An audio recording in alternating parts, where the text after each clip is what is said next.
요엘서의 요엘이라는 이름의 뜻은 여호와는 하나님이다 라는 아주 멋진 뜻을 가진 이름입니다. 여호와는 하나님이다. 요엘이란 그런 이름의 뜻입니다.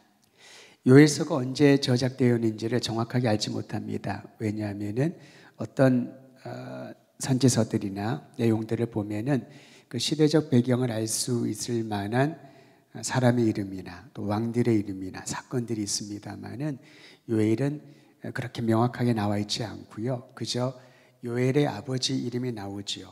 부두엘의 아들 요엘에게 임한 여호와의 말씀이니라. 요엘의 아버지가 분우엘이라고 하는 그 아버지도 엘이라는 이름이 들어갔으니 하나님이란 뜻이 있는 아주 거룩한 집안의 사람이다라는 것을 우리는 추측할 수가 있습니다. 하지만 정확하게 그가 어떤 시대에 사역을 했는지를 알지 못하지만은 많은 구약학자들이 요엘서의 짧은 3장을 읽어가면서 연구를 하면서 많은 사람들이 동의하는 그 시기가 언제냐면 바벨론 포로기가 끝난 이후 이 귀환을 하게 되죠. 그 이후인 주전 500년에서 350년 사이, 즉 세계적으로 말하면 아시리아는 이미 지나가고 바빌론이 힘을 가졌다가 바빌론이 멸망하고 우리 성경에는 바사라고 번역을 했습니다마는 페르시아 왕국이 세계를 제패하고 있을 때 그 즈음이 주전 500년에서 350년 사이라고 봅니다.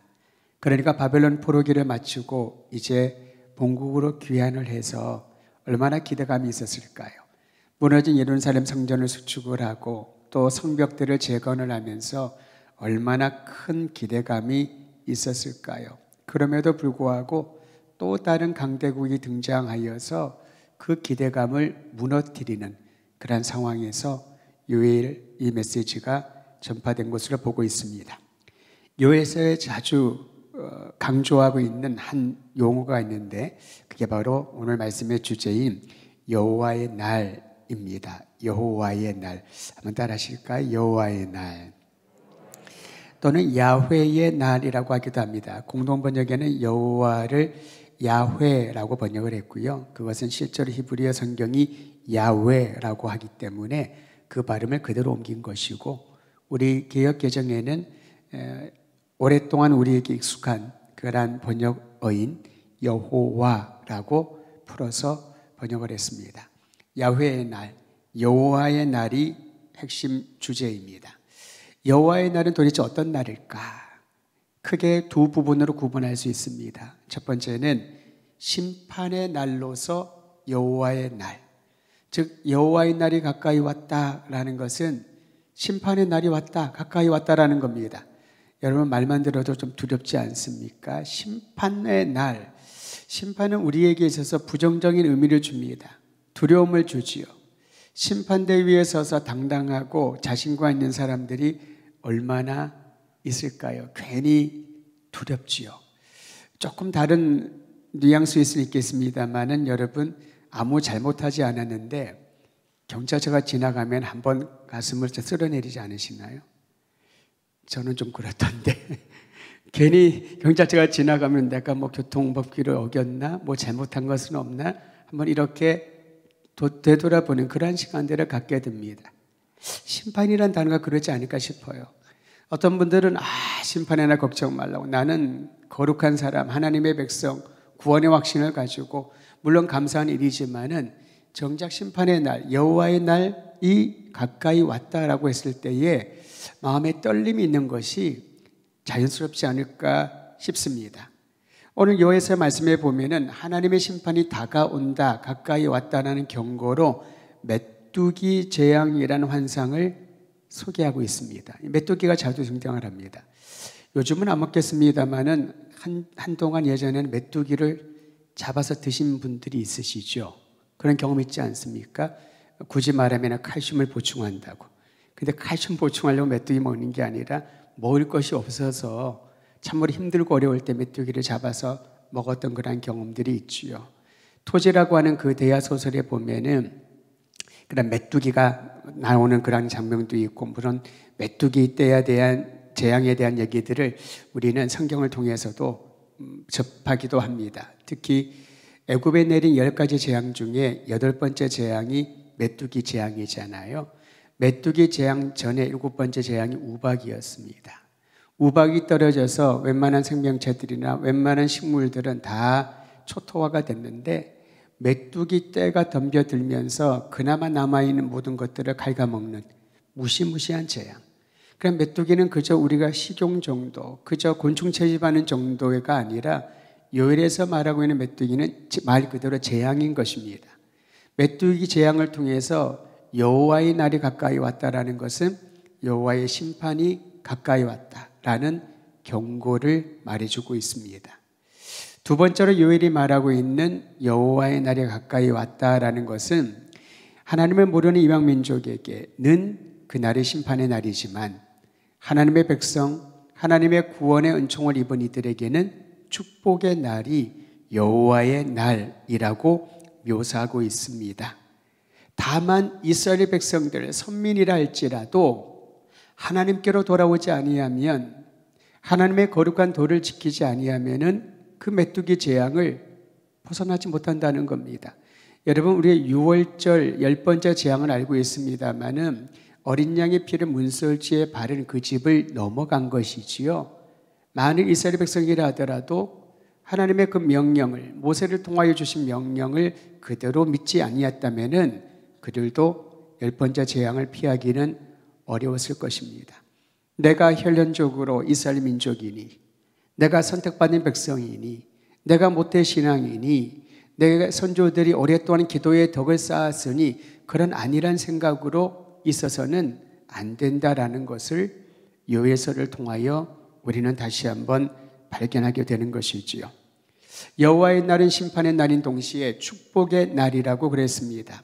특히 어떤 축복을 받냐면은 그 유명한 오순절 성령 강림에 대한 예언이 요엘서 2장에 나오거든요. 하나님께서 새 마음과 새 영을 부어주신다. 하나님께서 새 마음을, 새 영을 노인에게, 어린아이에게, 남종에게, 여종에게, 주님을 앙망하는 자들에게 부어주신다라고 하는 예언이 요엘서에 나와 있는 것이지요. 축복의 날, 여호와의 날은 곧 축복의 날이기 때문에 그렇다라는 것입니다. 오늘 우리는 요엘서 1장을 중심으로 볼 것인데요, 요엘서 1장의 핵심 메시지는 3절이라고 할 수가 있습니다. 우리 함께 1장 3절 말씀을 한 번 더 합독하도록 하겠습니다. 3절입니다. 시작. 너희는 이 일을 너희 자녀에게 말하고 너희 자녀는 자기 자녀에게 말하고 그 자녀는 후세에 말할지어다. 요엘은 죄악으로 인하여 위기가 발생하고 그 위기를 벗어날 구원의 날이 언제인지, 누가 그 구원의 날을 이루어 주시는지를 후손들에게 계속해서 전달하고 전달해야 된다라고 말을 합니다. 그 이유는 당대에 일어났던 실수를 다음 때에 반복하지 않도록 교훈하는 것이지요.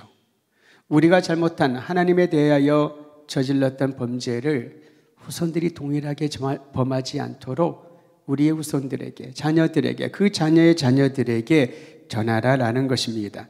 여러분, 후손들에게 어떤 내용을 전하고 싶나요? 어렸을 때 시골에 가면은 할머니, 할아버지들이 재미있는 얘기를 많이 해주시는데요, 정말 놀라운 거는 그 많은 얘기들을 어떻게 다 기억하고 있는지.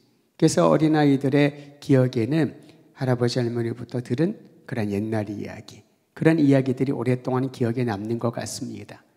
우리는 우리 자녀들에게, 또 자녀의 자녀들에게 어떤 내용을 전달하고 또 그들이 기억하기를 원할까요? 요엘은 하나님께서 구원해 나신 날, 하나님께서 구원하신 그 놀라운 이야기, 구원의 이야기를 나누라라고 말합니다.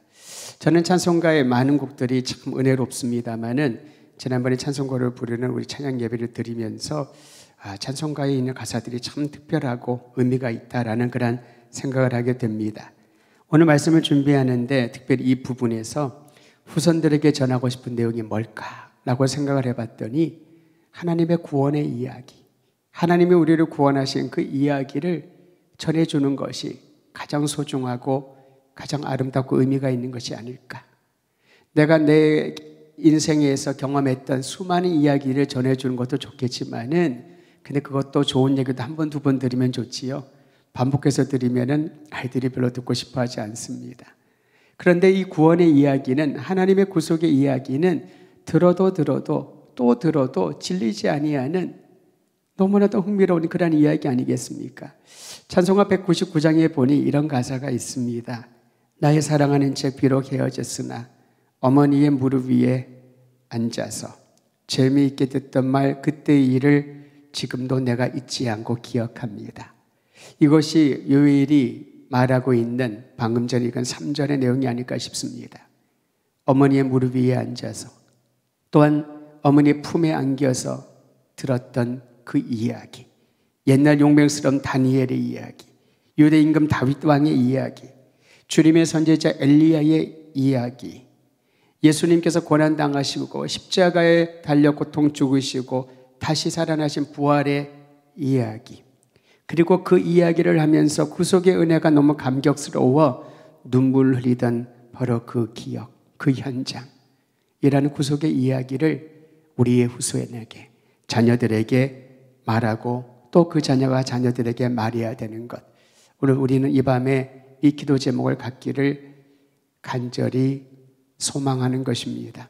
많은 분들이 그런 얘기를 자주 하고요. 이제는 하도 들어서 많은 사람들이 놀라지도 않은 것 같습니다. 젊은이들이 교회를 떠난다. 신앙을 잃어간다. 다음 세대가 걱정이 된다. 인구 절벽이다. 주일학교가 사라지고 있다. 대책을 세워야 된다. 어떻게 해야 될까? 투자를 하자. 어떤 방식으로? 무엇을 할 것인가? 수많은 이들이 다음 세대에 대한 걱정을 하고 있지만은 곰곰이 생각해 보면은 그 이야기들에게는 아무런 대안을 얘기해 주지 않고 현상만을 얘기를 합니다. 현상은 무엇입니까? 눈에 보이는 거지요. 눈에 보이는 현상은 우리들의 마음을 두렵게 하고요. 부정적인 생각으로 가득 차게 합니다. 아무리 지우려고 또 지우려고 하더라도 그런 부정적인 생각에 가득 차게 되면은 패배의식에 빠지게 되죠. 우리는 안 되나 봐. 우리는 힘든가 봐. 그런 생각을 하게 됩니다. 초등학교의 아이들이 자꾸 줄어들고 있지요. 우리 가까운 지역에도 한 학교는요. 7년 전만 하더라도 제가 기억하기로는 전교생이 300명이 넘었는데 그것도 작은 숫자지요. 7년이 지난 다음에 지금 절반으로 뚝 떨어졌다고 합니다. 굉장히 속도가 빠르지요. 이런 얘기만 듣다 보면은 여러 가지 정책, 여러 가지 방법들을 생각을 해내지만 얼마나 많은 운동들이 많이 생기나요? 저출산 대책을 위하여서 자녀 많이 낳기 그런 모임도 있고 세미나도 하고 여러 가지 방식을 쓰지만은 현상은 전혀 달라지지 않습니다. 그러니까 사람들이 두려워하지요. 근데 저는 그런 소망이 있습니다. 현상을 보면은 걱정만 있지만은 그 현상을 뛰어넘는 하나님의 마음을 우리가 품기 시작을 하면은 일단은 패배주의적인 생각들이 사라지게 될 것이고요. 부정적이고 우리는 왜 이렇게 밖에 안 되나라고 하는 그런 생각들이 어느 순간에 사라지게 됩니다. 그리고 다시 한번 출발점을 정리하게 되는 거지요. 하나님께서 한 사람을 부르시고 성경에 보면 아브라함을, 그를 통하여 하나님께서 가망이 없는 그의 몸에서 백세의 아들 이삭을 낳게 하시고 또한 그 이삭에게도 하나님께서 어떤 아이를 주시는데 그 아이의 야곱에게서 12명이 나오게 되는데요. 사실은 관계가 안 좋았잖아요. 요셉만 문제였나요? 그 안에서도 얼마나 시기 질투가 많았을까요? 그런데 하나님께서는 이 불완전한 인생들을 끝까지 포기하지 아니하시고 하나를 선택하셔서 땅에 충만할 정도로 놀라운 복을 허락해 주신 것을 보면 우리의 출발점이 다시 어디로 가야 되는지를 알고 하나님 앞에 나가서 주의 도우심을 구해야 되는데 한 아이에게 하나님의 구속의 이야기를 전해주고 그 이야기를 또 다른 아이들에게 그의 자손들에게 전해졌을 때에 새로운 일을 보게 되지 않을까라는 생각이 듭니다. 저는 저를 포함한 우리 더드림교회 성도들이 후손들에게 자녀들에게 하나님의 구속의 이야기, 하나님이 행하신 아름다운 이야기, 내가 만난 하나님에 대한 사랑, 내가 어떻게 예수님을 영접하고 내 인생의 그분이 어떤 분인지를 우리의 자녀들에게 나누어줄 수 있는 아름다운 이야기가 여러분 모두의 삶 가운데 가정을 통하여 나타나기를 주의 이름으로 축원드립니다. 오늘 말씀은 크게 두 가지로 보려고 합니다. 1장에서요. 1장 4절에서 14절까지 보면 일상에 닥친 위기에 대해서 말해주고 1장 15절 이하에 보면요. 메뚜기 재앙이 여호와의 날이 가까이 왔다는 징표임을 말해주면서 여호와의 날은 두 가지 의미가 있었지요. 심판의 날이 가까이 왔다. 구원의 날이 가까이 왔다. 이 두 가지를 다시 한번 살펴보려고 합니다. 먼저 1장 4절에서 14절에 보면은 일상에 닥친 위기로 메뚜기 재앙을 예로 들었습니다. 사실 농경시대에 메뚜기가 주는 피해는 막대했지요. 많은 메뚜기들이 포도원과 과수원을 폐허라 만들었다고 합니다. 오늘 성경 그 얘기를 계속 기록하고 있습니다. 목초지는 뿌리부터 썩어져 황폐해졌고 동물들도 끔찍한 고통을 당해야만 했습니다. 수확할 수 있는 게 없었습니다. 식량난을 맞이해서 사람들이 얼마나 굶주리고 어려움을 겪었는지 모릅니다. 이와 같은 재앙은 하나님의 심판이 가까이 왔다는 징표라는 것이지요. 여러분, 그리스도인들은 이러한 징표를 잘 해석할 수 있어야 됩니다. 그저 여러분 심판이 가까이 왔다라고 거기에 대해서 두려워 떨 것이 아니라 하나님이 왜 이러한 징표를 보여주시는가? 자연재해나 여러 가지 사건 사고들을 통하여 오늘날 나에게 그리고 우리 공동체에게 말씀하시는 것이 무엇인가를 예민하게 안테나를 세우고 들을 수 있어야 된다라는 것이지요. 농경시대의 메뚜기 재앙은 하나님께서 개입하신다, 하나님이 무엇인가를 말씀하신다라는 것을 보여주는 징표였다는 것입니다. 사실 메뚜기 재앙으로 아무것도 남지 않은 상태가 당시 이스라엘 백성들의 모습이었다라는 것이죠. 바벨론 포로기를 마치고 귀환하여 성전과 예루살렘 성벽을 재건하면서 기대감을 가졌다고 했지요. 그러나 그 기대감은 그대로 무너져 버리게 되었습니다. 우리도 그렇습니다. 은혜를 경험하고 새로운 일들을 시작을 하면서 한층 기대감에 벅차오르다가 그 일이 그대로 진행되지 않으면은 중단하게 되면은 낙담하고 얼마나 힘들어지나요? 내 생각처럼 되지 않을 때에 그처럼 힘든 일은 없을 것입니다. 오늘 성경에 보니 성전에서 제사하는 일을 맡았던 제사장들은 통곡하고 있다고 합니다. 하나님께 예배를 준비해야 되는데 통곡하고 있다는 거예요. 제대로 예배를 준비하지 못하게 되었다는 거지요. 곡식도 없고 포도주도 떨어지고 기름도 다 동떨어져서 아무것도 하나님께 드릴 게 없다라는 거죠. 백성들에게는 기쁨이나 행복을 찾아볼 수 있는 길이 전혀 없습니다. 경제적으로, 영적으로, 육적으로 그렇게 공고한 상태에 머물러 있는 이들, 이런 상황에서 어떻게 해야 할까? 요일은 우리에게 그리고 이 시대를 살아가는 모든 백성들에게 이러한 궁핍하고 피폐한 상황 가운데 있을 때 무엇을 할 것인가를 도전하고 있습니다. 첫 번째는 회개하라. 두 번째는 기도하라 라고 외칩니다.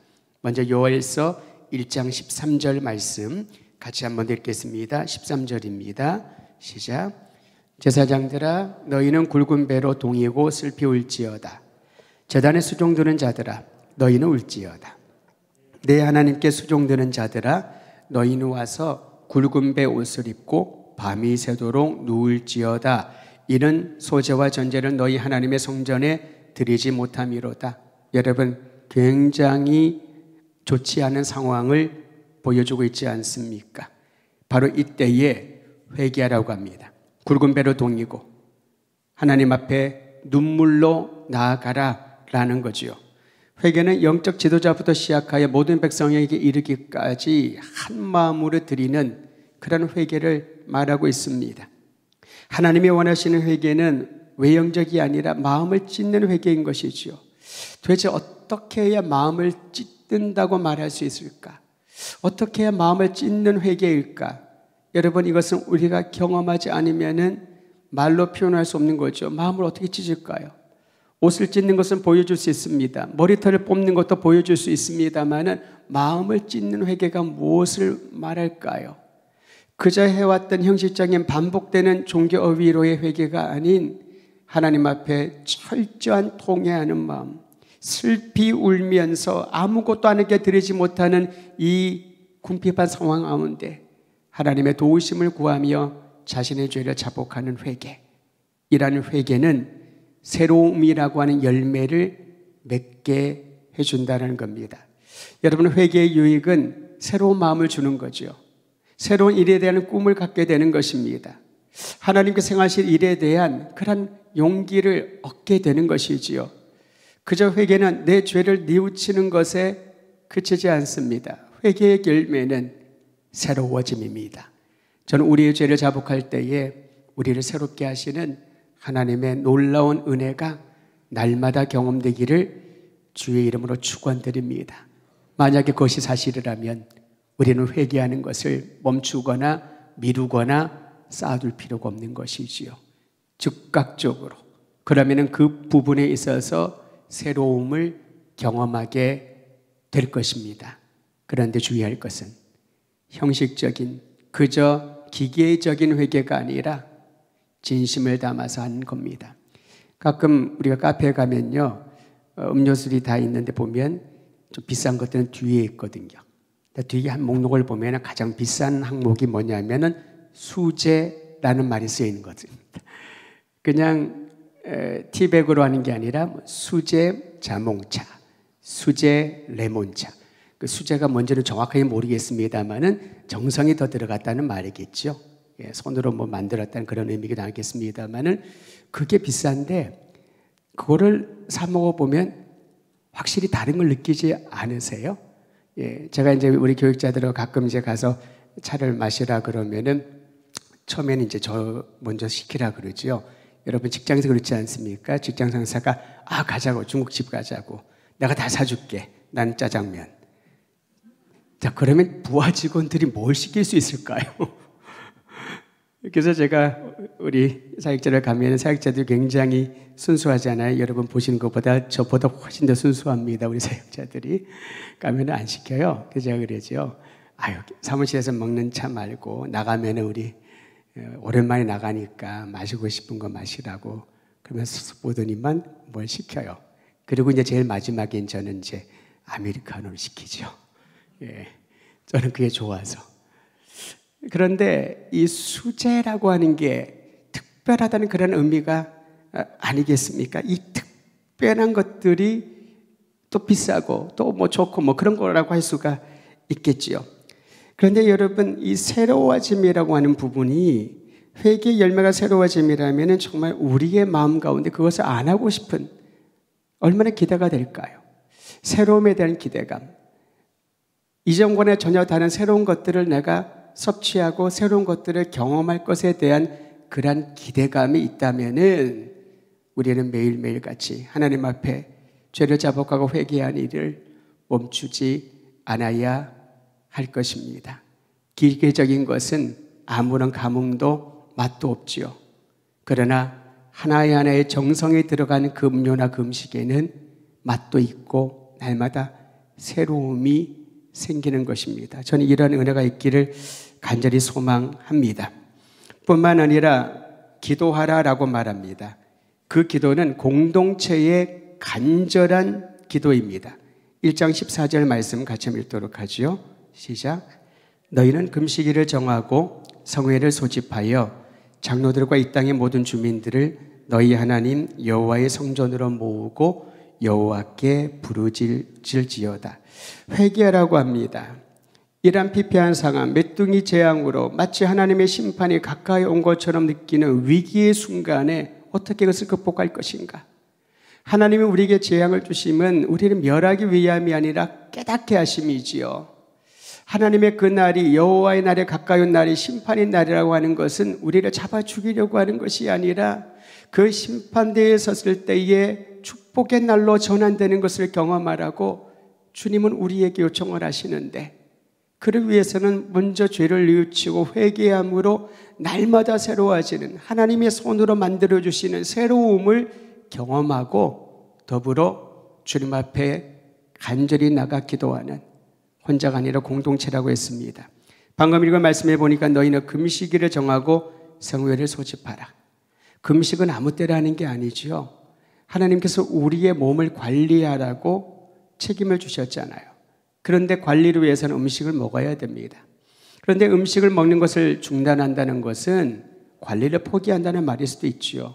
그런데 그 정도로 긴급한 상황이라는 겁니다. 긴급한 상황에 하나님 앞에 기도하는, 이게 바로 금식을 선포하는 것입니다. 뿐만 아니라 성회를 소집하여 장로들과 이 땅의 모든 주민들을 하나님 여호와의 성전으로 모으고 여호와께 부르짖으라. 집에서 기도해도 되는데 왜 하나님의 성전으로 모이라고 했을까요? 합심의 기도, 공동체의 기도, 공동체의 예배인 것입니다. 코로나를 지나면서 상당히 많은 분들이 착각을 하고 있는 게 있습니다. 내가 내 신앙 잘 지키면 되지, 3년 동안도 내 신앙 지키지 흔들리지 않았는데 나는 잘 지킬 거야 하면서 열심히 이 교회 저 교회 유튜브 예배를 드리면서 나름대로의 신앙을 지킨다고 생각을 하죠. 그게 큰 착각입니다. 왜 성경은 이렇게 성전으로 모이라, 함께 예배하여라, 함께 기도하여라 라는 것을 강조할까요? 공동체의 예배와 공동체의 기도가 보여주는 능력이 특별하기 때문에 그런 것입니다. 공동체의 예배가 개인의 예배와 연결되어 있을 때 이 예배는 더 역동성을 갖게 되는 것이지요. 반대로 혼자 있으면 예배 못 드리고 함께하면 예배 드리거나, 혼자는 예배 드리지만 함께 예배 드리는 것은 그리 중요하지 않다고 여긴다면은 신앙의 균형은 깨어지게 될 것입니다. 그래서 저는 맨날 우리 성도들이 듣는 말씀 중에 목회자들이 많이 인용하는 것이 히브리서 10장 24절이잖아요. 모이기를 피하는 자들의 습관을 따르지 말고 항상 모이라고. 그런데 저는 그 구절을 그저 그 말을 모이라는 것에 인용하는 성경 구절로 사용하지 않기를 바랍니다. 왜냐하면 성경 전체가 하나님의 전에 모여서 함께 기도하고 함께 예배드리고 위기의 순간에 금식을 선포하고 성회를 선포하고 하나님 앞에 나아가자는 것이지요. 그걸 안 하니까 부흥회를 해야 되고요. 그걸 안 하니까 특별 새벽 기도를 해야 되고요. 그걸 안 하니까 자꾸 특별 특을 자꾸 붙이는 것이지요. 저는 언젠가는 특별이라는 말이 사라지기를 바랍니다. 왜냐하면 하루하루가 매일매일이 나에게는, 우리에게는 특별한 날이어야 되니까. 하루하루가 매 주일이 나에게는, 우리에게는 특별한 주일이 된다면은 우리는 그날을 그저 일상 중에 하나로 여기지 않고 내 인생에 한 번 오고 두 번 오지 않을 내 인생의 최고의 날로 이길 것입니다. 사랑하는 성도 여러분, 하나님 앞에 나가 회개하고 주님 앞에 간절히 기도하라는 것, 이것이 위기의 순간 메뚜기 재앙으로 예표되는 여호와의 날이, 심판의 날이 가까이 왔을 때에 우리가 늘 기억하고 나가야 할 일인 줄 알고, 개인의 위기이든 어떤 위기 상황 가운데 있든지 우리의 자신을 죄를 자복하고 기도하는 아름다운 영적인 능력이 있게 되기를 간절히 소원합니다. 두 번째 부분은 요한일서 1장 15절에서 마지막 절까지 있습니다. 요한은 메뚜기 재앙이 여호와의 날이 가까이 왔다는 징표라고 계속 말하고 있지요. 그날은 그럼에도 불구하고 이스라엘을 구원하는 때임을 성경은 말하고 있습니다. 요엘뿐만이 아닙니다. 오래전에 이사야 선지자는요, 이사야 13장 6절에 보면 여호와의 날이 가까웠으니 바벨론이 멸망당할 것이라 선포했습니다. 열방의 심판의 날을 선포했죠. 에스겔 30장 1절 3절에도 보면 여호와의 날은 열국을 파멸하는 날이라고 규정을 합니다. 즉 이스라엘을 괴롭히는 모든 열국들을 하나님께서 진멸시키시고, 그 무엇을 말할까요? 이스라엘에게는 구원의 날이 되는 것이지요. 일제가 멸망했을 때에 우리나라에 광복이 온 것입니다. 그렇죠, 여러분? 일제가 흥했을 때에 우리는 여전히 식민지라고 하는 고통 가운데 있지 않았습니까? 우리를 괴롭히고 억압하는 이 모든 대적들을 주님께서는 심판하실 때, 그들에게 여호와의 날이 가까이 왔은 것은 심판의 날이지만은 하나님을 경외하는 이들에게는 자유와 해방의 날이었던 거지요. 애굽의 바로에게는 10가지 재앙이 두렵게 만들고 그 악한 마음이 꺾어꾸꾸라지는 날이었지만은 200여만 명의 이스라엘 백성들에게는 자유의 날, 해방의 날이 출애굽 아니겠습니까? 그게 바로 여호와의 날이라고 말하고 있습니다. 그러므로 이 여호와의 날, 구원의 날이지만 동시에 심판의 때인 것을 잊지 말고, 그날이 가까이 오면은 여호와 하나님께서 전능자께서 손을 대시고 우리의 역사에 개입하신다는 사실을 알고 두렵고 떨리는 마음으로 그분만을 경외하며 엎드려 경배하는 것이 하나님을 아는 사람, 하나님을 믿는 백성들의 삶이라고 할 수 있습니다. 요엘은 메뚜기 재앙이나 그보다 더 극심한 위험이 닥칠 때 우리가 무엇을 해야 될지를 가르쳐주고 있습니다. 회개하고 전심으로 기도하되 하나님 말을 의지하는 이들에게는 주님이 가까이 오심이 복된 날이요 우리의 모든 상처가 치유받고 억압으로부터 자유케 되는 해방의 날인 줄을 알고 하나님과 더 가까이 나아가는 복된 하루하루 되시기를 주의 이름으로 축원드립니다.